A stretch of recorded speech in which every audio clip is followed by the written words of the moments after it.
Dito na masusubukan kung kaya ba nitong si Luka na pangunahan ng Lakers dahil nakikita sa nakuhang injury nitong si Lolo Bron na going strain injury ini-expect na 2 to 3 weeks na mawawala itong si LBJ sa Lakers. Meron pa kasing 6 na team na contender ang makakatapat ng Lakers without LBJ bago pumasok sa playoffs. Una itong Brooklyn Nets, Milwaukee Bucks, Denver Nuggets, Phoenix Suns, San Antonio Spurs, Orlando at Bulls. Yan yung mga teams na makakalaban pa nitong Lakers bago sumapit ang playoffs na mukhang magiging malaking problema para sa kanila na magkaroon ng magandang positioning sa playoffs. Yung mamimiss ni LBJ na games yung nakikita ng mga analyst na maaaring maging problema ng mga to sa positioning para sa Western Conference. 6 na teams pa kasi na yan yung makakalaban ng Lakers bago pumasok sa playoffs na nakikita ng marami na magiging malaking problema sa kanila ngayon lalo't wala itong si LBJ na alam natin na main core nila at team leader. Even na nasa second seed sila para sa Western at first team naman sa Pacific yung positioning para sa playoffs ang isa sa pinaka dapat nga raw paghandaan ng mga to at mismong inaalala naman ng mga analyst para sa team na to ng Lakers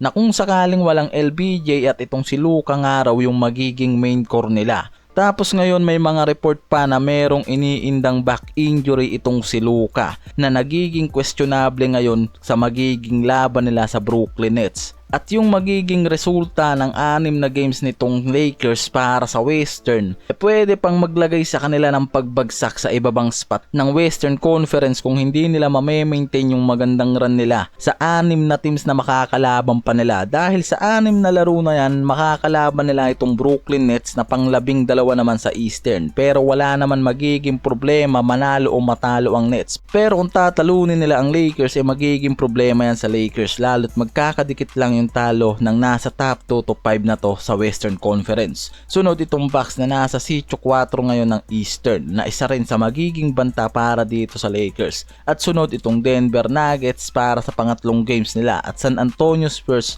at Phoenix Suns kaya malaki yung magiging pagsubok nitong Lakers bago sila makapasok sa playoffs nang wala si LBJ. Hindi na to usapan para sa magiging panalo ng Lakers dahil usapan na to sa magiging talo nila sa 6 na games na yan. Kung sakali lang mga pare ko, wag naman sana, 'di ba? Mag-record sila ng lose streak sa 6 na games na yan.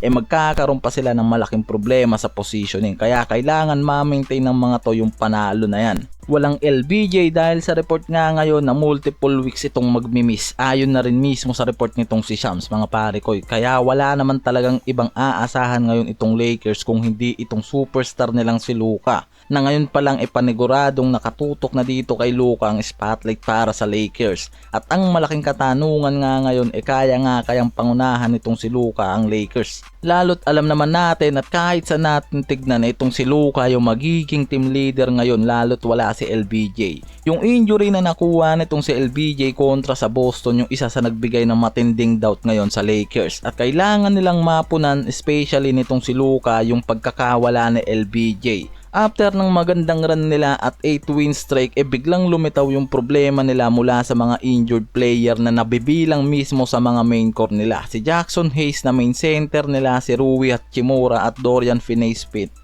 na power forward at ito ang si LBJ na nasa additional na rin ngayon ng injury list ng Lakers.